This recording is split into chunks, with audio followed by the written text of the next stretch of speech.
첫 번째 주일 두 번째 강의 시작하겠습니다. 두 번째 강의는 교육과 여행이라고 하는 주제를 가지고 교육에 대해서 한번 다시 생각해보는 시간을 첫 번째 주제로 하고, 그 다음에 두 번째는 배우는 것과 행하는 것 사이의 괴리감, 많은 것을 배우는데 어떻게 행하는 것으로 연결될 수 있도록 할 것인가, 이 문제에 대해서 두 번째로 한번 생각해보는 시간으로 강의를 진행하고자 합니다. 왜냐하면 철학은 생각하는 겁니다. 교육에 대해서 생각하는 것이 곧 그러면 교육 철학이다, 이렇게 생각할 수가 있겠죠. 그래서 철학하는 생각을 열기 위해서 연습을 하는 겁니다. 첫 번째는 여행이라고 하는 것을 가지고 교육에 대해서 생각을 하고, 두 번째는 배우는 것과 행하는 것 사이의 괴리감, 어떻게 하면 잘 배워서 잘 행할 수 있을까, 이와 같은 것을 가지고 교육 철학을 이제 본격적으로 연습하는 시간으로 들어간다, 이렇게 생각하면 되겠습니다. 먼저 여행입니다.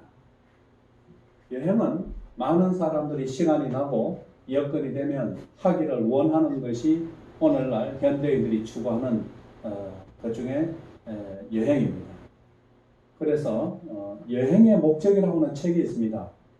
여행의 목적이라고 하는 책이 있는데, 거기에 보면 여행의 목적을 6가지로 이야기를 하고 있습니다. 거기 보면 첫 번째 여행의 목적은 성장이다. 성장을 위한 목적이 여행이다, 이렇게 얘기하는 경우도 있어요. 그러나 많은 사람들이 성장을 위해서 정말 여행을 할까? 이것을 한번 생각해 봐야 될 문제입니다. 또 어떤 사람은 그 책에서는, 여행의 목적이라는 책에서는 여행은 자유다, 이런 얘기합니다. 자유를 위한 것. 세 번째는 사랑, 여행은 사랑을 위한 것이다, 이렇게 얘기를 해요. 그러나 사랑이 어떻게 여행 과정에서 이루어질지는 모르겠어요. 그러나 사랑이 여행의 목적이다. 또 네 번째는 시련 후에 상처를 입기 위해서 떠나는지 어떤지 모르지만 시련을 극복하는 것도 여행의 목적이다. 또한 추억을 만들기 위한 것도 여행의 목적. 그 다음에 마지막으로 그 책에서는 여유를 즐기기 위한 것이 여행의 목적이다, 이렇게 6가지로 이야기를 하는 책이 있는 것을 보았습니다. 달리 말하면 사람들은 여행을 하면서 많은 목적을 가지고 있다는 겁니다. 여러분들은 어떤 점에서 무엇 때문에 여행을 합니까? 시간 만나면 여러분들 여행을 했지 않았겠어요? 지난 방학에도 여러분들 여행을 했을 겁니다. 왜 여행을 했습니까? 몇 가지로 수업을 위해서 여행에 대한 것들을 한번 정리를 해보면, 첫 번째는 일상에서 벗어나기 위한 것이다, 이렇게 여행의 목적을 생각하는 사람이 많습니다. 일상에서 벗어나는 것. 왜냐하면 따분한 일상이 반복적으로 진행되기 때문에 거기에 가감함을 느끼는 것이죠. 그래서 여행을 통해서 그 일상에서 한번 벗어나 보는 것. 여행의 목적이라는 책과 비교해서 보자면 그것은 일종의 자유를 위해서 찾아가는 것이다, 여유를 즐기기 위한 것이다, 이런 목적과 연결되는 것이겠죠.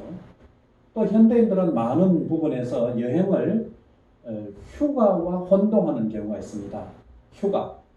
휴가의 목적은 말 그대로 휴식입니다. 그래서 여행과 휴가는 서로 다른 것이죠. 여행의 목적을 휴식이다, 이렇게 잡기에는 조금 애매한 목적이 됩니다. 휴가라고 하면 얼마든지 휴식을 목적으로 생각할 수 있지만, 그러나 여행과 휴가는 조금 다르기 때문에 두 번째 우리 수업 자료에 휴식 이렇게 해두었는데, 여행의 목적을 휴식이라고 잡기에는 휴가와 혼동되었기 때문에 그렇게 생각하는 경우가 있다고 볼 수 있습니다. 그 다음에 여행의 세 번째 목적으로 제시하고 있는 게 뭡니까? 우리 자료에 보면 세 번째 목적, 새로운 체험이나 경험, 이렇게 되어 있습니다. 일상에서 평소에는 느끼지 못하는 부분에 대해서 새로운 것들을 경험하고 체험하는 것, 그것을 여행의 목적으로 생각하는 경우죠. 그래서 살펴본 여행의 목적 중에 세 번째 목적에 밑줄을 그어두었습니다. 왜 밑줄을 그어두었느냐? 가장 중요한 여행의 목적이다, 이런 말이죠. 새로운 체험, 새로운 경험, 어떤 대상을 통해서, 어떤 코스를 통해서 새로운 것들을 자기의 경험으로 만들어 나가는 것. 그러니까 여행의 목적이라는 책에서 첫 번째 여행의 목적을 성장이라고 했잖아요. 그것과 연결된다는 거예요. 사람이 성장하려면 어떻게 됩니까? 새로운 체험이나 새로운 경험이 있어야 성장합니다. 새로운 것이 들어오지 않으면 사람이 변화되지 않으니까 새로운 경험이, 새로운 체험이 사람을 성장시킨다. 그래서 여행의 가장 중요한 목적으로 세 번째 목적을 우리는 설정할 수가 있습니다. 그러나 어떤 사람은 네 번째 여행의 목적을 자랑하기 위한 것으로 삼는 사람도 많습니다. 흔히 말해서 나는 어디에 갔다 왔다. 나는 몇 개국을 다녀왔다. 나는 거기에 갔다 왔는데 너는 가보지 않았다. 자기 자랑으로 삼기 위해서 여행을 가는 사람도 간혹 가다가 있을 수 있겠죠. 아니 또 많을 수도 있겠죠. 그러나 자랑하는 것이 여행을 하는 목적이라고 하면 그 여행에 드는 비용이나 여행에 드는 시간이 너무 아까운 거죠. 겨우 자랑하기 위해서 그 많은 경비와 시간을 투자하느냐. 그런 면에서 자랑을 하기 위한 여행은 좋은 목적의 여행의 목적이 될 수 없다. 가장 중요한 목적은 새로운 체험이나 경험이 가장 좋은 여행을 할 수 있게 하는 그와 같은 목적이 된다. 이런 것으로 볼 수 있습니다. 그러면 그러한 여행에도 좋은 여행이 있을 것이고 또 엉망인 여행도 있을 겁니다. 별로 좋지 못한 여행이 되겠죠. 그러면 어떤 여행이 좋은 여행이 될 수 있을까? 그 좋은 여행의 조건에 대해서 한번 몇 가지로 살펴보고자 합니다. 우리가 갑자기 오늘 여행에 대해 자꾸 얘기를 하다 보니까 교육 철학 수업인지 지금 무슨 여행사 수업인지 잘 혼동될 수가 있겠는데 그러나 본론은 잠시 후에 나옵니다. 좋은 여행을 살펴보고 그 다음에 교육으로 넘어가는 거예요. 좋은 여행의 조건은 어떤 것일까? 좋은 여행이라고 하면 여러분들 생각해 보세요. 지금까지 했던 여행 중에 가장 기억에 남고 가장 좋은 것은 어떤 여행이었는가? 첫 번째는 여행을 하기 전부터 이미 여러 가지 마음이 기대가 많고 막 이 설레는 기분이 드는 것, 이런 여행이 좋은 여행의 하나의 조건입니다. 아무런 기대도 없고 그렇죠. 마치 끌려가는 것처럼 만약에 여행을 간다면 무슨 설렘이 있고 무슨 기대가 있겠어요? 그냥 하지 못해서 가는 여행은 좋은 여행이 될 수가 없습니다. 재미있게 혹은 새로운 경험, 이러한 새로운 어떤 현상에 대해서 보고 듣게 된다라고 하는 기대와 설레임, 이것이 이미 여행을 하기 전부터 좋은 여행을 만들어 나가는 겁니다. 그것이 중요한 조건이 되겠죠. 그것이 좋은 여행입니다. 반대로 그러면 별로 좋지 않은 여행은 뭡니까? 출발하기 전부터 아무런 기대도 없고 아무런 설레임도 없는 거예요. 가면 뭐 하겠나? 뭐 새로운 게 있을까? 좋은 여행이 되지 못하는 거죠. 처음부터 이미 재미가 없고 처음부터 이미 별로 의미가 없는 거예요. 그러니까 처음부터 어떻게 하느냐? 이것이 매우 중요한 겁니다.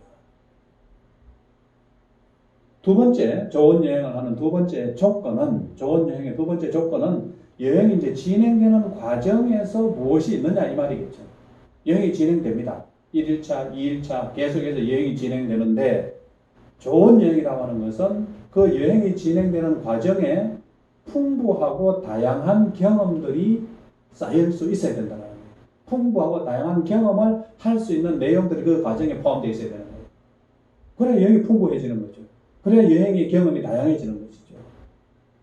먹는 것도 풍부해야 되고 먹는 것도 다양해야 되고 보는 것도 풍부하고 보는 것도 다양하게 있어야 되는 거죠. 그것을 여행이 풍성하게 만드는 거죠. 그런데 먹는 것은 늘 똑같은 음식이고 집에서 먹는 것과 똑같은 거고 보는 것도 늘 똑같은 것을 계속해서 보게 된다면 다양하지 못하죠. 좋은 여행이 될 수 없다는 뜻입니다. 과정이 얼마나 풍부하고 얼마나 다양한 내용들로 채워져 있는가, 이것이 좋은 여행의 두 번째 매우 중요한 조건이라고 볼 수 있죠. 그렇다면 좋은 여행이 아닌 여행은 어떤 겁니까? 그 여행이 진행되는 과정에서 너무나 단순하고 먹을 것도 없고 볼 것도 없는 것, 새로운 것을 전혀 경험할 것들이 거의 없는 것, 그건 좋은 여행이 아닌 거죠. 여러분들이 기억하는 좋은 여행은 아마 흥미있고 재미나고 먹거리와 볼거리가 다양했던 것, 그것이 좋은 여행이라고 분명히 생각할 겁니다. 그 다음에 이제 여행을 마치고 난 다음에 결과적으로 마치고 난 후에 남는 것이 어떤 것이 있는가, 이것으로서 좋은 여행의 조건을 말할 수 있습니다. 여행을 하고 난 다음에 남는 것이 이번 여행에서 정말 새로운 것을 많이 경험했다. 정말 많은 것들이 새로운 것들이 나의 체험으로 쌓였다. 이런 것들이 많이 있으면서 동시에 여행을 마칠 때 이제 이 여행을 끝나게 되어서 아쉽다. 이와 같은 시간을 다시 가졌으면 좋겠다. 이런 생각이 들면 좋은 여행이라는 거예요. 그러나 뭐 새로운 것도 없고 다시는 이런 여행을 하고 싶지 않다. 이렇게 되었다면 그것은 좋은 여행이 아닌 거죠. 마지막에 결과적으로 새로운 경험과 체험이 많아서 다음에 또 이와 같은 여행을 했으면 좋겠다. 그러나 이제 아쉽게 여행이 끝나는구나. 이와 같은 상태가 되는 것이 바로 세 번째 여행을 마칠 때 좋은 여행을 판가름하는 기준이 되는 조건이다. 이렇게 볼 수 있습니다. 이렇게 하면 좋은 여행을 할 수 있습니다. 시작할 때 좋은 기대와 좋은 여행에 대한 설렘이 있죠. 과정에 풍부한 먹거리, 볼거리, 다양한 경험들이 쌓여 있죠. 마칠 때 그 여행을 함으로 이제 마치게 되어서 아쉬움을 남기며 다시 또 이와 같은 여행을 했으면 좋겠다. 좋은 여행이죠. 그러나 어떤 사람들은 여행을 하면서 결과적으로 남는 것에 대해서 사진이나 기념품밖에 남는 것이 없다. 이렇게 생각하는 사람이 있습니다. 여행에서 남는 것은 사진밖에 없다. 이렇게 하면서 사진만 계속해서 찍습니다. 또 어떤 사람은 먹는 게 남는 거다. 먹는 것만 생각합니다. 물론 먹는 것도 중요하지만 그러나 여행에서 굉장히 중요한 것은 새로운 경험을 많이 쌓아가는 겁니다. 이것을 한자어로 나타낼 때에는 견문을 넓히는 일이다. 이렇게 말합니다. 견자가 본다라는 뜻이거든요. 볼 견자죠. 문은 듣는다라는 뜻이에요. 그래서 여행의 가장 중요한 내용은 무엇으로 채워져야 되느냐? 보고 듣는 일이 다양하고 풍부하게 들어있어야 됩니다. 사진이 아무리 많이 남아있고 기념품이 산더미처럼 쌓여 있어도 그 사람이 여행을 통해서 견문이 넓어지지 않았다면 그 사진과 그 기념품은 아무런 의미가 없는 겁니다. 그래서 풍부한 다양한 견문, 새로운 것을 보았고 새로운 것을 들었다. 이것이 그 사람을 새롭게 변화시켜 나갈 때 좋은 여행을 했다. 이렇게 말할 수 있다는 사실이죠. 그것이 좋은 여행입니다. 그런 여행을 하면 시간과 경비가 아깝지 않습니다. 자, 여행 얘기는 여기까지 하고 여행을 이야기하기 위해서 우리가 지금 강의를 하고 있는 것은 아니거든요. 교육입니다. 여행과 교육을 연결해서 한번 좋은 교육에 대해서 생각을 해보고자 하는 겁니다. 그래서 교육에 대해서 사람들이 교육을 많이 받습니다. 많은 사람이 오늘날에도 학교에 가고 또 교육에 투자를 하고 교육에 비용을 들입니다. 많은 시간을 교육에 대해서 시간을 보냅니다. 여러분들이 대학에 들어오기 전까지 대부분 어디에서 시간을 보냈습니까? 학교에서 공부하고 교육하느라고 시간을 보낸 거예요. 무엇보다도. 근데 왜 많은 사람들이 이와 같이 교육을 받게 되는가? 왜 교육을 하는가? 여행을 하는 것도 목적이 있는 것처럼 교육을 하는 것도 목적이 있다는 말씀입니다. 교육을 받는 목적이 뭡니까? 여러분 왜 공부를 합니까? 그 이유이죠. 첫 번째 사람들이 공부를 해야 된다, 교육을 받아야 된다라고 하고 말하는 이유는 첫 번째 지식이나 정보를 습득하기 위한 것이다. 이렇게 쉽게 말할 수 있겠죠. 새로운 지식을 습득하고 새로운 기술과 새로운 정보를 다시 얻게 된다는 거예요. 지식과 정보의 습득. 이것이 교육을 받는 첫 번째 목적입니다. 여러분들 대학에 들어오기 전까지 12년, 그다음 대학 1학년까지 했으면 13년 교육을 받았습니다. 여러분 어떤 지식이 얼마나 늘어났습니까? 여러분 어떤 정보가 얼마나 습득되었습니까? 작은 기간이 아닙니다. 13년 동안 학교에서 공부를 했다면 엄청난 지식과 엄청난 정보가 여러분에게 있어야 됩니다. 그것이 첫 번째 목적이라면 그 다음에 또 사람들이 교육을 받아야 된다, 사람은 배워야 된다 이렇게 말하는 이유 중에 두 번째, 진학을 하기 위해서 공부해야 된다. 대학에 들어오기 전까지 대부분 사람들이 생각하는 게 진학 아닙니까? 어떤 대학을 가느냐, 또 어떻게 진학을 하느냐. 진학의 목적을 두고 있는 겁니다. 교육의 목적을 그렇게 두고 있죠. 뭐 초등학교 때부터 이미 어떤 대학을 목표로 두고 진학을 목표로 두고 막 공부하는 이와 같은 학생과 물론 학부모도 있습니다. 진학이 교육의 굉장히 중요한 목적처럼 사람들이 생각합니다. 또 대학에 오면 취업이죠.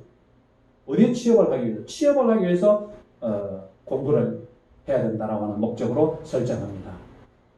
또 취업 이후에는 뭡니까? 교육을 받아서 승진하고자 하는 거죠. 그러나 진학과 취업과 승진은 전부 다 비슷한 성격이죠. 공부를 해서 무언가를 얻고자 하는 거예요. 다른 무언가를 얻고자 하는 것이죠. 세 번째는 뭡니까? 세 번째는 여행에서 우리 그런 이야기를 했습니다. 새로운 경험과 체험, 견문 이렇게 말했는데 교육에 있어서도 그렇게 정의를 할 수 있습니다. 교육의 목적이 무엇인가? 진학이나 취업이나 뭐 이런 것들을 넘어서 교육의 진정한 목적은 무엇일까? 그것은 새로운 경험과 안목을 넓히도록 하기 위해서 교육을 해야 된다. 교육을 받아야 된다. 이렇게 생각됩니다. 그러면 여행의 목적과 매우 비슷해졌죠. 진학이나 취업이나 승진과 달리 세 번째, 새로운 경험과 안목을 넓히기 위해서다. 이렇게 되면 교육의 목적과 여행의 목적이 매우 비슷하게 되었다는 거예요. 그러나 교육의 목적에 대해서 네 번째도 있습니다. 여행에서도 네 번째가 있었죠. 여행에서 사람들 어디 갔다 왔다고 말하기 위해서 여행 가는 사람이 간혹 가다 있다고 했습니다. 교육에 대해서도 자기가 어떤 대학을 나오고 어디까지 공부를 했다. 그 공부한 결과를 자랑하기 위해서, 학력을 드러내기 위해서 공부하는 사람들도 간혹 가다 있다는 거예요. 그건 자랑하기 위한 것이죠. 그러면 이와 같이 네 가지 중에서 가장 교육의 진정한 목적은 무엇일까? 어디에 두어야 될 것인가? 현실적으로는 지식과 정보를 습득하고 진학하고 취업, 승진을 목표로 삼지만 교육학에서는 그것을 중요하게 생각하지 않습니다. 교육학에서는 공부 그 자체가 가져다 주는 새로운 경험과 새로운 안목을 학습자들에게 길러주는 것, 그것을 교육의 가장 중요한 목적으로 생각합니다. 왜냐하면 그것이 사람을 변화시키기 때문에. 뭐 좋은 학교를 가고 혹은 좋은 곳에 취업을 한다고 해서 그 사람이 인격적으로 변화되거나 그 사람이 좋은 사람이 되는 것은 아니거든요. 그것은 단지 외부적인 어떤 것들을 획득하는 것에 불과합니다. 진정한 의미에서 그 사람을 내적으로 변화시키는 교육의 목적은 뭐냐? 교육을 통해서 경험과 안목을 넓혀 주어서 그 사람을 새롭게 변화시키는 것. 이것을 교육의 목적으로 생각한다는 겁니다. 그래서 3번이 교육의 진정한 본질적 목적이다. 이렇게 생각합니다. 여행의 목적과 좋은 여행의 목적과 매우 비슷해졌죠. 그러면 어떻게 하면 좋은 교육을 할 수 있는가? 좋은 여행을 하는 것처럼 교육을 하면, 교육을 받으면 좋은 교육을 할 수가 있다. 이렇게 생각하십니다.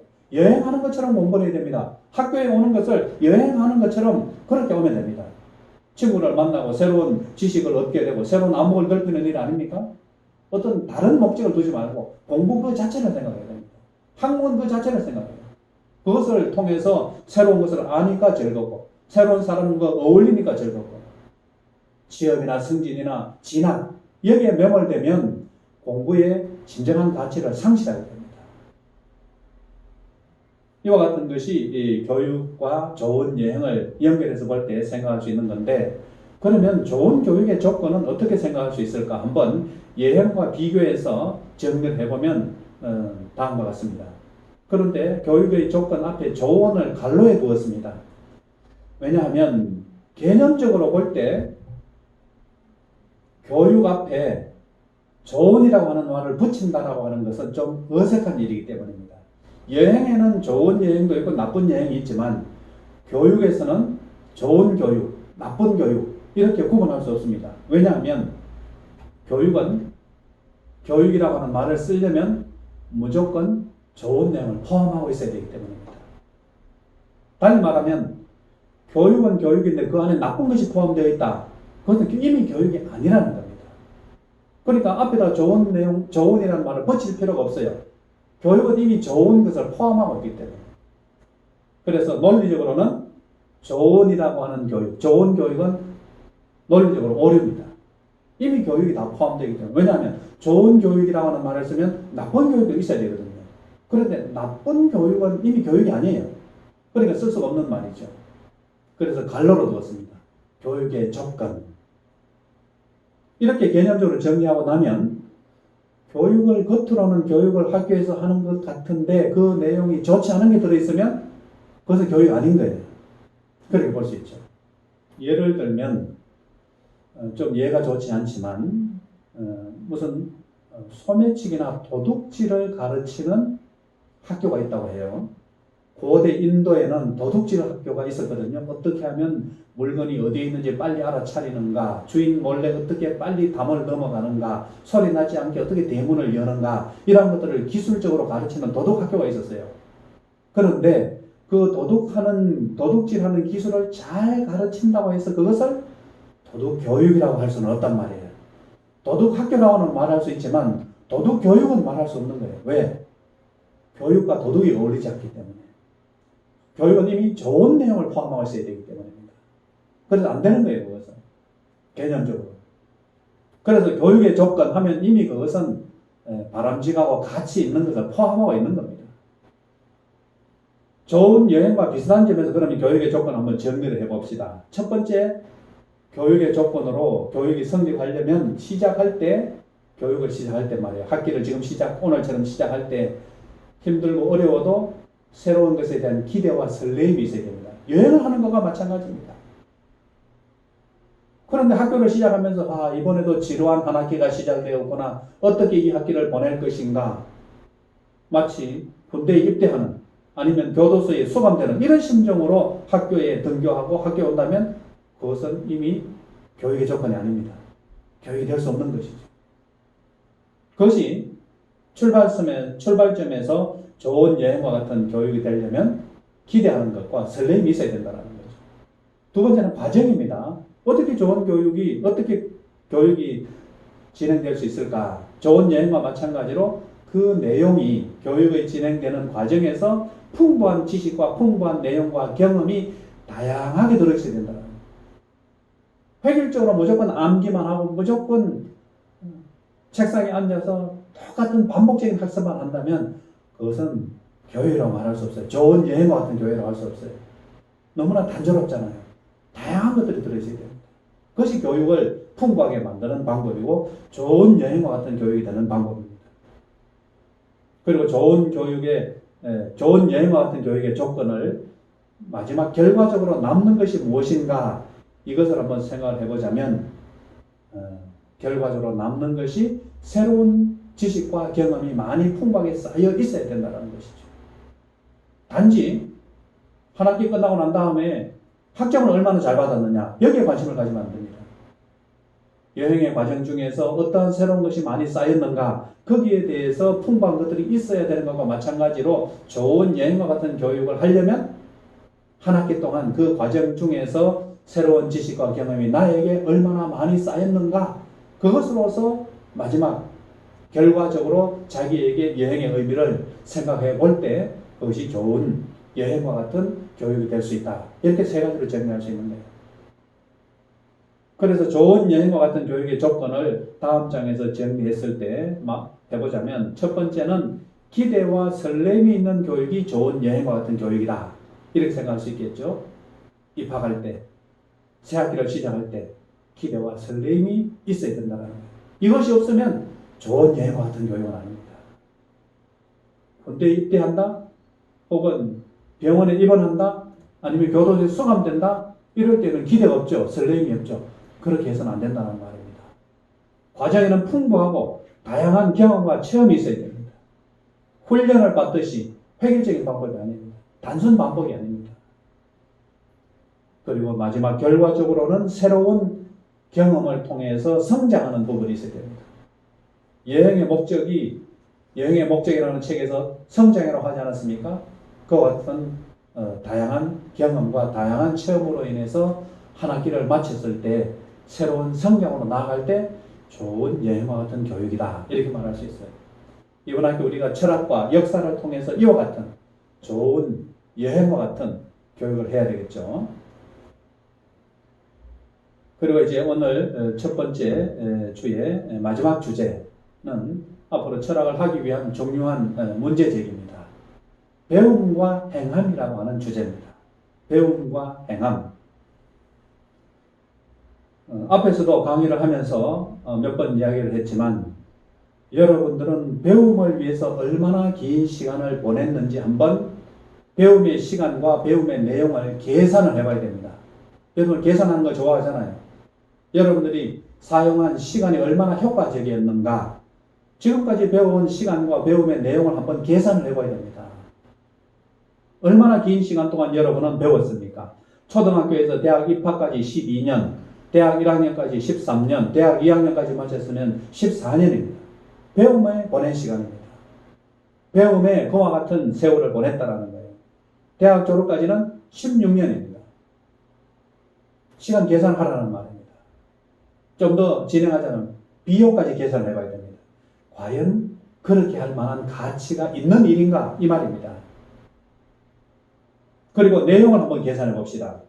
여러분들이 배움의 시간 동안에 얼마나 많은 내용을 또 배웠습니까? 엄청나게 많은 내용을 배웠습니다. 국어를 얼마나 많은 시간 동안 배웠습니까?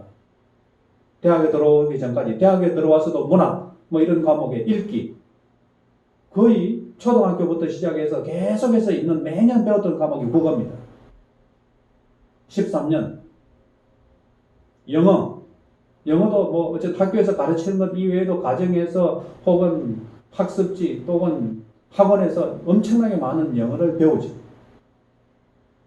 수학은 좀 다릅니다. 수학은 원래는 12년 동안 정규적인 내용으로 배워야 되는데 수학은 포기하잖아요. 어렸다고 일찍 포기해버리니까 대부분 12년 정도는 하지 않고 중학교 정도까지는 좀 하고 고등학교 1학년 정도까지는 하지만 아이고 어렵다 나는 못 간대 하고 포기해버리면 수학을 이제 한 10년 정도 한 9년 정도 하고 배우지 않게 되죠. 그러나 9년도 엄청나게 긴 겁니다. 수학을 배운 거도. 여러 과목이 있습니다. 사회, 역사, 과학도 배우고 정보도 있고 예술, 미술, 체육, 이 내용들이 여러분들이 배움의 시간 동안 보낸 내용들입니다. 얼마나 많습니까? 계산을 해보라는 거예요. 여러분들이 그렇게 많은 시간과 그렇게 많은 내용을 배운 결과가 여러분들에게 어떤 의미가 있느냐라는 겁니다. 점수, 성적표 말고. 그것이 여러분의 삶에 어떻게 쌓여 있는가, 그것을 생각하라는 겁니다. 그 결과가 지금 어디에 있습니까? 12년, 13년 배운 그 시간 동안 배운 그 내용이 어디에 있습니까? 배운 증거가 뭡니까? 점수 말고 성적상에 나타나고 여러분 몸속에 여러분들의 삶 속에 어떻게 남아있는가, 그 질문을 하는 겁니다. 그것을 계산해보라는 겁니다. 성적표상에 여러분들 때로는 90점, 80점, 또 옛날에는 성적표에 한 학기 끝나면 수미양가, 대학에서는 A, B, C 이렇게 되어 있는데 그 성적표 학점상에 있는 그 기호들, 수미양가 혹은 A, B, C, 그것이 과연 여러분들의 삶에 의미하는 바는 무엇입니까? 단지 기호 말고. 지난 학기 여러분들이 성적을 A 받았습니다. 그렇다면 그 A가 학점상의 A가 아니고 여러분들의 인생에서 어떤 의미가 있느냐, 이것을 계산하라는 겁니다. 그렇지 않으면 그것은 그냥 종이 조각에 불과한 겁니다. 긴 시간 배웠습니다. 다양하게 배웠습니다. 그러면 그것으로 여러분의 삶 속에 무슨 의미가 있는가를 찾아보려고 하면 그 배운 것을 가지고 무엇을 할 수 있는가, 나는 그 배운 것을 가지고 무엇을 할 수 있는가, 그것을 생각해야 된다는 거예요. 국어를 12년 동안 배웠습니다. 국어를 배워서 무엇을 할 수 있습니까? 여러분들은 국어 문법 규칙에 따라서 문장을 잘 작성할 수 있습니까? 12년 배웠으면 좀 할 수 있어야 되잖아요. 못해요? 그럼 배운 증거가 뭡니까? 영어를 오랫동안 배웠잖아요. 교과서 문제집 많이 풀었잖아요. 영어를 여러분들은 좀 어느 정도 할 수 있습니까? 배웠으니까. 10년 배웠다면 짧은 세월이 아닙니다. 무엇을 할 수 있습니까? 외국인 만나면 도망간다. 그럼 배운 증거가 없잖아요. 할 수 있는 게 없잖아요. 영어로 일기를 쓸 수 있는가? 10년 배우면 좀 쓸 수 있을 텐데 할 수 있는 게 별로 없다면 문제가 된다는 것이죠. 수학에 대해서는 더 묻지는 않겠습니다. 포기한 사람도 있으니까. 그러나 최소한 한 10년 정도 수학을 했다면 덧셈, 뺄셈, 곱셈 나누면서 계산하는 거 말고 10년 동안 수학을 공부한 결과가 여러분의 삶에서 무엇을 할 수 있도록 하느냐, 어떤 의미로 숨어 있느냐라는 이런 질문입니다. 미술도 많이 배웠죠. 미술을 많이 배웠다면 미술을 배워서 무언가를 할 수 있어야 되잖아요. 연필을 들고 스케치 연필을 들고 스케치북을 들고 그렸다. 뭔가 좀 위대한 작품은 아니어도 어느 정도 솜씨는 나와야 되잖아요. 미술을 한 10년 정도 배웠다면 10년 세월인데. 그런데 우리나라 교육에서 여러분들이 지금까지 배운 시간과 배운 내용을 다 합산을 해서 엄청난 시간인데도 불구하고 할 수 있는 부분이 별로 내세울 게 없다라고 하는 현실이라고 하면 배움과 행함 사이에 엄청난 괴리가 있다는 거예요. 지금 그 문제를 얘기하는 겁니다. 그렇게 긴 세월 많은 내용을 공부를 하고 보냈는데 왜 할 수 있는 부분은 거의 없느냐 이 말입니다. 왜 괴리가 생겼느냐. 그러면 어떻게 하는 사람이 될 수 있느냐라고 하는 문제로 한번 넘어가 보도록 하겠습니다. 문학가가 있습니다. 시인이 있습니다. 소설가가 있습니다. 이런 사람들은 어떻게 문학가가 되었을까요? 처음부터 문학가가 된 것 아닙니다. 배워서 된 사람들입니다. 배워서 시를 썼고 배워서 소설을 씁니다. 통역사나 번역사가 있죠. 이 사람들 날 때부터 외국어를 했겠습니까? 배워서 통역사가 되고 배워서 번역사가 되었습니다. 수학자 있죠. 수학자 있지 않습니까? 수학자들은 날 때부터 수학을 했겠습니까? 배워서 수학을 한 사람들입니다. 음악가, 미술가 다 마찬가지입니다. 배워서 한 사람들이에요. 그럼 여러분들은 뭡니까? 배워서 뭘 할 수 있습니까? 여러분도 수학도 배우고 영어도 배우고 여러분도 국어도 문학도 다 배웠어요. 그럼 여러분들은 뭐예요? 무엇을 할 수 있는가? 한다는 것은 배운 것을 자기 삶에서 행위하고 그 배운 것을 가지고 적용해서 살아가는 것을 한다라고 말하는 겁니다. 그것을 행위한다 이렇게 말하는 겁니다. 문학을 배워서 문학가로 살아가는 겁니다. 역사를 배워서 역사가로 살아가는 겁니다. 10년 배우면 그 정도는 돼야 된다는 거예요. 그러면 배워서 어떻게 할 수 있느냐 하는 사람이 되기 위해서는 하는 방법을 배워야 됩니다. 그냥 막연하게 배우는 것이 아니라 방법을 배워야 할 수 있게 된다는 것이죠. 그래서 처음 어떤 것을 배우는 사람이나 그것을 잘하는 전문가나 처음 배우는 사람이나 오랫동안 익숙하게 전문적으로 하는 사람이나 그 하는 일은 똑같은 내용이 되도록 가르치고 배워야 된다는 거예요.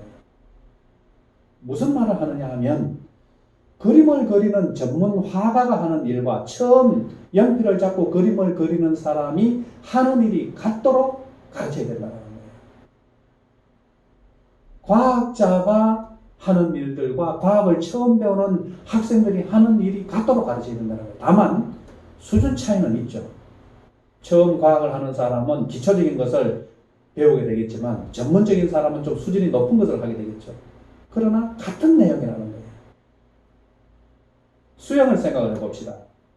수영을 만약에 배운다면 목적이 뭐겠습니까? 그냥 수영 배우고 치우자 이거 아니잖아요.